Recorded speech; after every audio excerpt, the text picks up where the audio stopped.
Welcome back mga kalapatids, pakawala tayo ng ibon. Kanina umulan nga mga kalapatids, ngayon konting ambon lang. Lipad na. Oh no!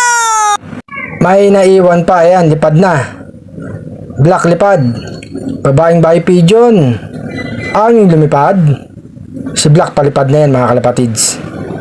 Etong babaeng bahay pigeon na iwan. Pasok ko na nga lang, babaeng bahay pigeon, kumain ka na lang dyan. Batik at Padrino, lipad. Lipad, dalubasa. Kailangan mo lumipad dahil malapit na ang North Dead Brace. Isali natin dalawa sila ni babaeng Stitchelbout sa Old Bird category mga kalapatids. Woo! Andyan na yung mga ibon natin sa bubong. Bumaba na si dalubasa mga kalapatids. Mabilis lang pumasok yan. Ayun na, papasok na yun. Walang tulay mga kalapatids. Subukan natin. Pupunta sa kabilang ibon eh. Papasok na yan mga kalapatids. Pasok na. Huwag ka dyan. Lapitan natin mga kalapatids para pumasok. Ayan na. Papasok na yan mga kalapatids. Talo na.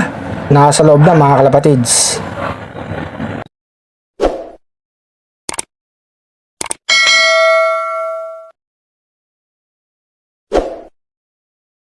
Andito na si Stitchelbout mga kalapatids. Tumalo na. Ang babaeng Stitchelbout nandun na rin sa loob mga kalapatids. Si Panday ayaw pang pumasok.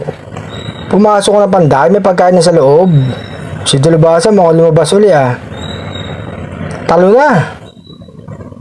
Ayun mga kalapatids. Eto na yung ibang ibon natin. Iba nasa labas pa. Si Padrino. Ayan mga kalapatids. Ayusin natin yung pinto. Papasok na yan. Nasa labas si Black at saka si Batik.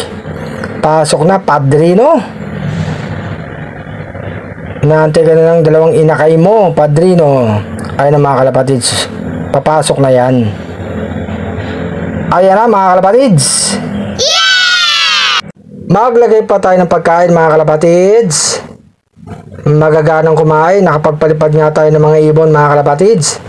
Mabuti na lang medyo tumila ang ulan. Eto tubig, inom na Black, inom na babaeng Stitchelbout. Plain water sa hapon mga kalapatids. Tumukha pa ang babaeng Stitchelbout mga kalapatids.